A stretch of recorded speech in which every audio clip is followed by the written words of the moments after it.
So in this lecture we will discuss Markov chains. So Markov chains, if you recall my earlier lecture, let me show that slide. So here we discussed that in Markov chains all these states are observable and there is no actions involved in Markov chain. So we will see when we will discuss the examples of Markov chain that there are no actions involved and states will be all observable. So let's discuss Markov chains. So Markov chain is nothing but it's a tuple that is defined by S and P. So here you see S is basically the states and P is the transition probability. So it's a basically tuple of state S and P, where S being a finite set of discrete time states Sk, which is basically the states lying in the set S. So basically Sk means it's S1, S2 till Sn. So all these states will be within this state capital S, and PSS dash, as I discussed earlier, is basically the transition matrix where the agent is making a transition from state S to S prime. So the probability of that is denoted by this, which is equal to this, which is state S dash given state S, the probability of that, and is also denoted by PSS dash, and it is called as the state transition probability. In continuous framework, please recall that Markov chain will be represented as Markov process. So in continuous framework it is Markov process, and in discrete framework it is Markov chain. So let's discuss more about the Markov chains. So this is basically a typical example of a Markov chain. Here you can see we have three different states which are denoted by A, B and C. So these are the states in which your agent will be.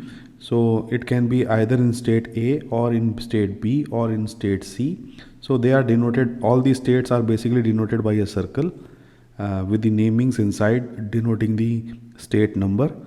And then the transitions from this state to the another state is denoted by an arrow with the value on it denoting the probability of the transition. So if I say a value of 0.6, that means agent is transitioning from state A to state B with the probability of 0.6. A recurrent arrow like this represents that the agent will continue to stay in state C with the probability of 0.8. So let us see how we can actually fill the values of these matrices by observing the Markov chain diagram given over here. So if you look at this specific value of 0.6, what it says is the probability of probability of moving from state A to state B is value is given by 0.6. So you can see here, if you are in state A and if you want to move to state B, the probability of that is 0.6. So you will write this value over here.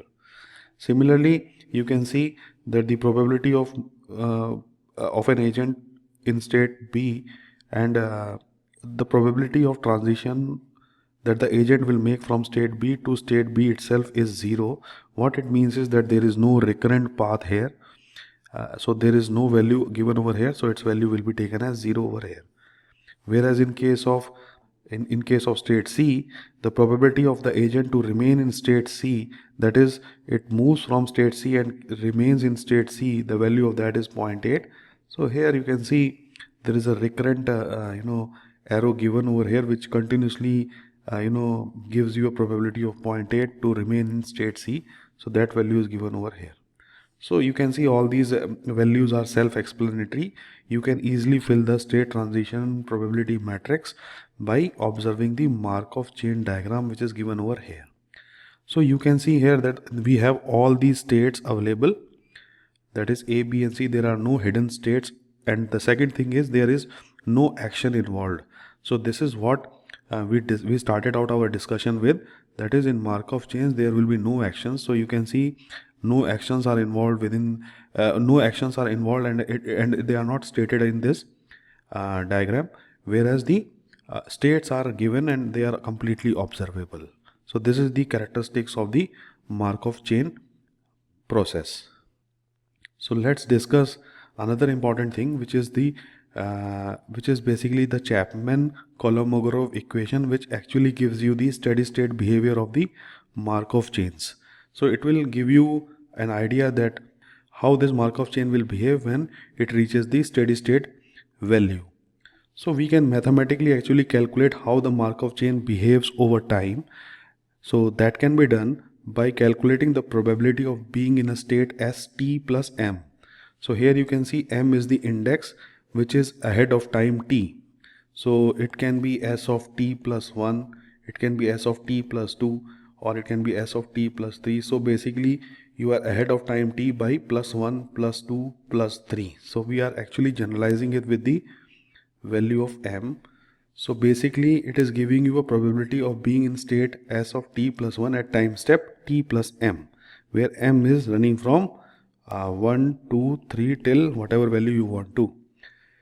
So basically the probability of being in state s of t plus 1, the probability of being in state s of t plus 1 is basically given by p of subscript t plus m equal to the probability of being in state as t, that's why it's given as pt, times the transition probability, and it will be raised to the power of m. So this is the equation which actually governs the steady state behavior of the Markov chain, and it gives you the probability of being in state t, being in state s at time t plus 1, that will be equal to the probability of being in state at time t times the transition probability raised to the power of m. So here basically pt is basically a probability row vector of dimension Rn cross 1, where n is the total number of states. So this is the definition which actually gives you the clear-cut idea that how this states probability will behave over time.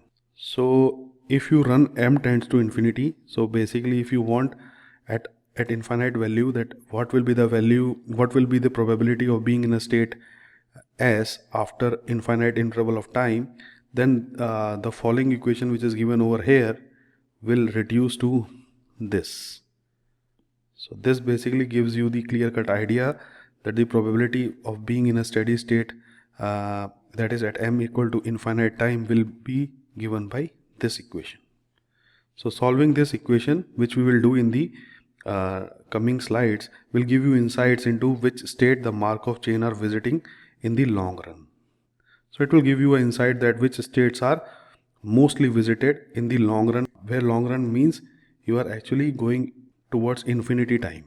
So this is the equation, and this is basically the idea of Chapman-Kolmogorov equation. So let's discuss the idea with a simple example so that we can completely understand what this equation is actually stating.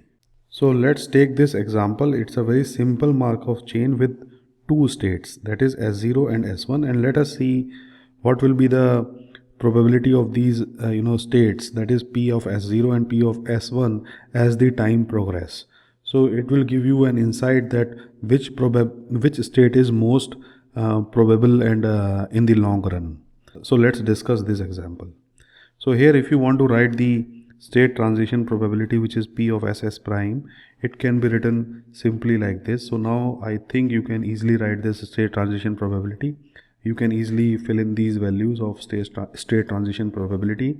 In case if you find any difficulty, you can see on the left side, and based on that you can actually fill these values, because these probabilities are the conditional probabilities in which it is conditioned on a specific value of state. So it's easy, so you can easily fill these values. So once we have this state transition probability available, so what we can do is we can make use of this particular equation, which is the Chapman-Kolmogorov equation. So let's do that. So here if you see, what it states is the probability of a state at time t plus m is equal to the probability of the state at time t times the transition probability. So let us say we have an initial probability distribution of these states, which is since we have two states only, so the initial distribution of the states are given by this. So here you have since we have two states, so we have a vector which is given by 1 0. What it is actually saying is that the probability of being in state S0 is 1 to start with, and the probability of being in state S1 is 0 at time t equal to 1. So this is basically the initial probability distribution that we have. And what we want to know is that as the time progress, what will be the probability of probability of S0 and a probability of S1. So we can use Chapman-Kolmogorov equation to get this probability distribution at a general time interval m. So it can be written as this using Chapman-Kolmogorov equation. So P is basically 1 plus m. What it indicates is that you are actually going ahead of time and you want to know the probability of these states S0 and S1. That can be done by multiplying the probability at time t. So this is basically nothing but it's a probability at time t, which we have already stated here, that is its value is 1 for state S0 and is 0 for state S1, and then it is multiplied by the state transition probability raised to the power of m, where m is the number which will give you advancement in the time. So if you want at time 2, so basically this corresponds to P of 1 plus 1, so m will be 1 here. Similarly, if you want to get the value of time 3, at time 3 it is basically nothing but m will be 2 in this case. So now once we have this equation ready with us, we can actually code this also in JupyterLab, which we will do in the coming slides. And we will check that with the hand calculation, which we will be doing now. So let's do the hand calculation first, and then we will code it to cross verify our results. So the easy way of doing this is basically, you can easily calculate P of 2 as 1, 0, and then you can do this 0.8, 0.2, 0.6, 0.4 to the power 2. So you can easily calculate these matrix multiplications to get the value of P2. Similarly, you can do it for P3, which will be the power 3, and so on. So you can, if you want to calculate the value of P10, so it will be here it will be 9. So the thing is, the more as you change the value of m, the expression on the right side will change, and you can evaluate this value easily. But we want to see what's actually going on in terms of the explanation, rather than seeing it in the mathematical way. We want to see graphically how this thing is happening. So let us see a graphical way of understanding how this Chapman-Kolmogorov equation is progressing with time. So now I'll explain you the dynamics of the Chapman-Kolmogorov equation using this diagram. This diagram is also called as a probability tree. We will discuss this later on, but for now what I am trying to show over here is that initially that these are the states actually. So that initially the distribution probability, initially the probability of being in state S0 is 1. So basically this is having a value of 1 here. So this is the probability of being in state S0. And now from S0, if I want to move to S0, then the probability of that will be 0.8, as you can see from the state transition value. So here the 0.8 actually is the transition from state S0 to S0. So this value is 0.8. So from here I have taken this value. So this is basically 0.8. And basically from state S0, you move to state S1 with probability 0.2. So this is clear cut, very easy to understand, and you can write down these values from state transition probability. Similarly, once you are in state S0, again you will have a probability of moving to state S0, or it will have a probability of moving to state S1. So in this way, this is basically happening at time t is equal to 1. This is basically happening at time t is equal to 2. So here you can see how branching is happening in the probabilistic sense, because here you can see once you were at time t is equal to 1 at state S0, there is a probability that it will move to S0 with a probability of 0.8, whereas it can move to state S1 also with the probability of 0.2. Similarly, on the other side, if S0 was moved to state S1 with a probability of 0.1 with the probability of 0.2, then again we have two options for S1 to land into another state. So first option is that S1, when you are in state S1, you will land into S0.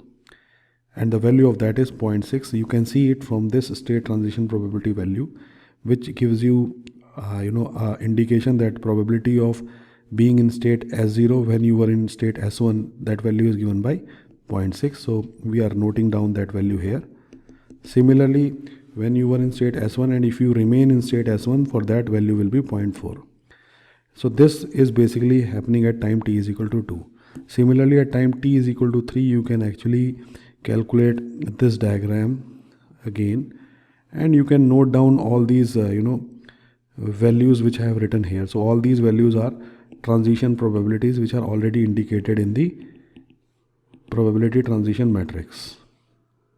So now what we want to know is, we want to know the probability of being in state S0 at time t equal to 3.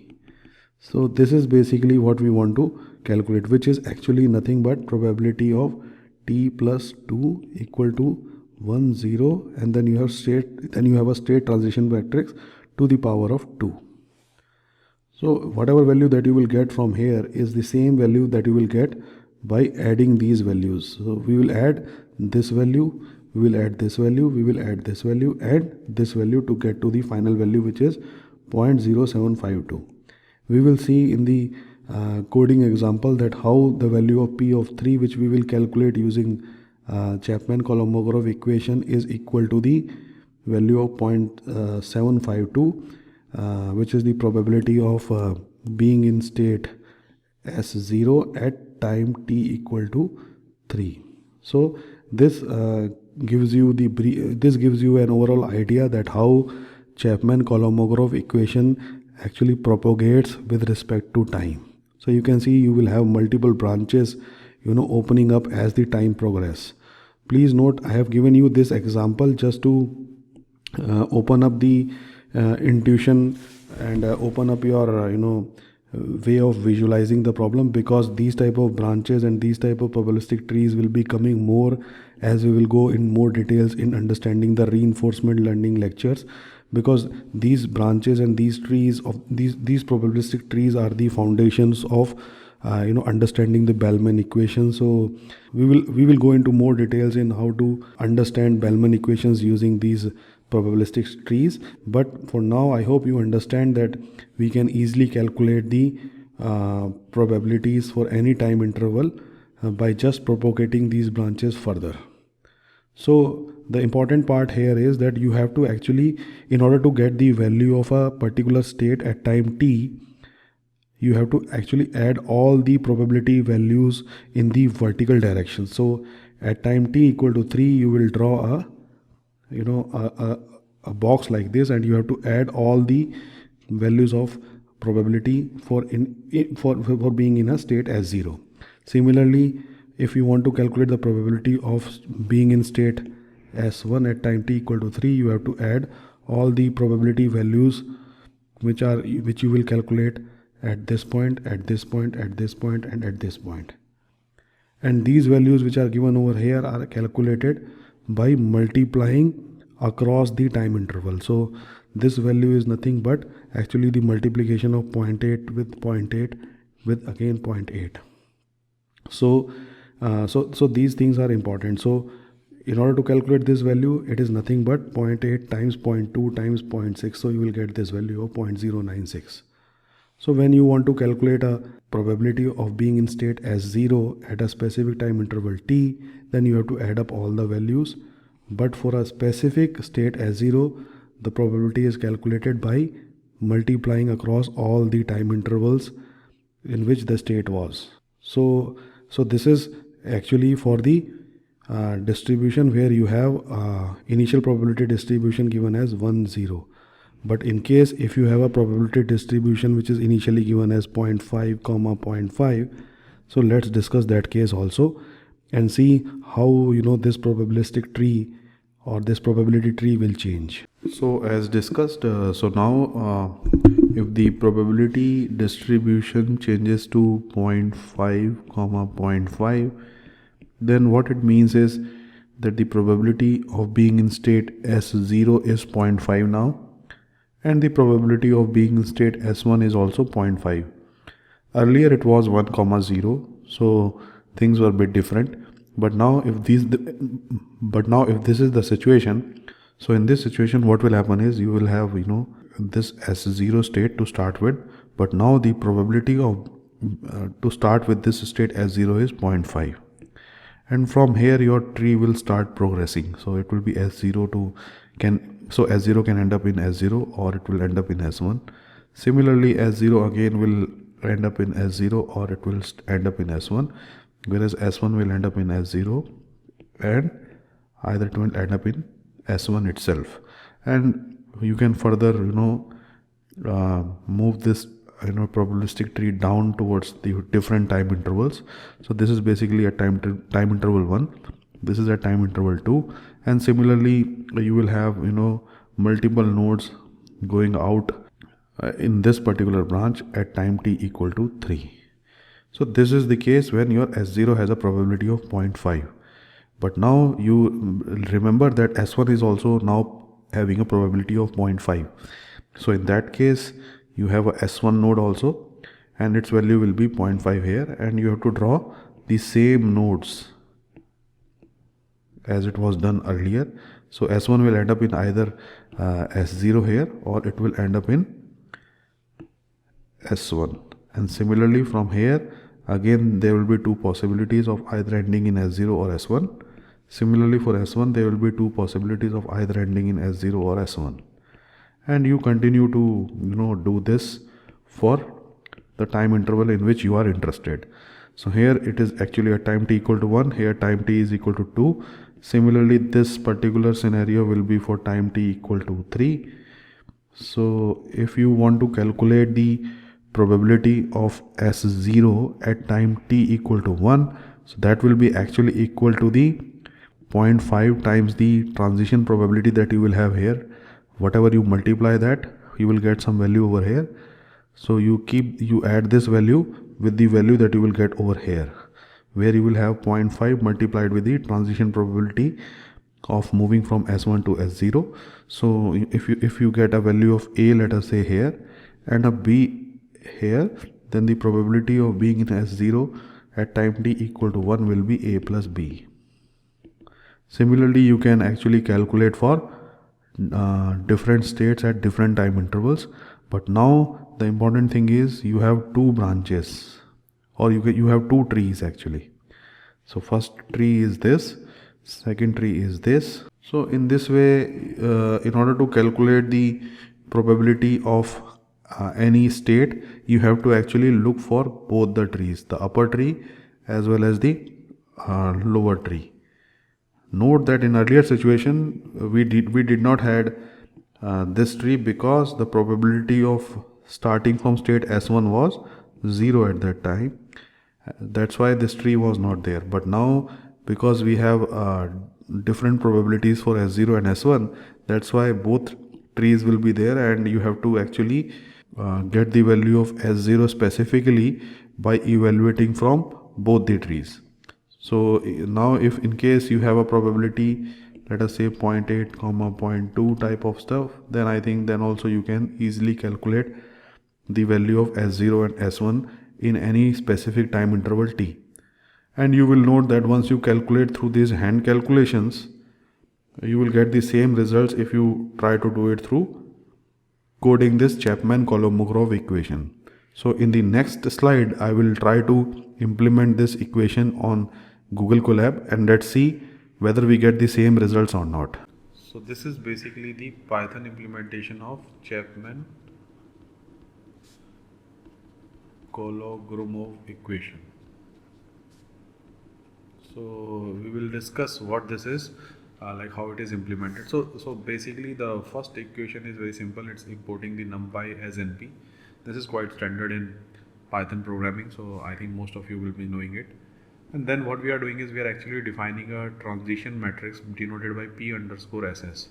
So it's an array which we had already discussed in detail. So it's a transition matrix elements are the transition matrix elements are basically 0.8, 0.2, and then we have 0.6 here, and then we have 0.4. So we are defining this as actually P underscore SS. So this is the transition matrix that we are trying to code in Python. So now this equation, which is we have called this particular function from the linear algebra library, which is present in NumPy. So what it basically does is it basically implements the power function on the matrix. So this in specific, this particular equation will actually implement the value of this matrix raised to the power 1. Whereas when you put 3 here, then it will be basically raised to the power of 3. So based on to which power you are actually imposing onto the matrix, the calculations will be calculated accordingly. So this particular variable, which is defined as P underscore SS underscore 3, is basically the matrix calculation when you are raising it to the power of 3. So this value will be calculated in this variable, and for this, here you have is calculation for the power 50, and similarly we have done it for 300 also. So it's like we are going far away ahead in time. So this is actually the 300th time from the current state at which we are. So now next what we are defining is the probability distribution, the initial probability distribution. So if you remember, we started out with our discussion with the initial probability distribution of 1, 0. So this 1 is corresponding to the initial state P of S0, and 0 corresponds to the probability of the initial state P S1. So these are the probabilities for state S0 and S1. And now what we are doing is we are actually implementing this equation, which I had already written earlier in the earlier slides. So what we are doing is we are actually implementing this equation. So here we are trying to find out the probabilities of the state S0 and S1 at time interval n. So when we want to do it for one unit ahead, that is P underscore 1, which I am representing here, then it will be simply np dot P and then this matrix P underscore SS underscore 1. If I want to calculate it with for 3 time units, then it will be like this. It will be a matrix multiplication of this probability vector, which is the initial probability vector, times the transition probability vector. So this is basically a transition probability matrix, this is transition probability matrix. So it's to the power of m. So here, if I am putting it as 3, then it will be power 3 here. If I am putting it as 50, then it will be power 50 here. And if I am putting it as power 100, then it will be 100 this side, or 300, whatever the value is. So once you evaluate this particular expression, which is given over here, let me erase it first. So once you evaluate this particular expression, what you get as the answer is P underscore 300 or P underscore 50 or P underscore 3 or P underscore 1.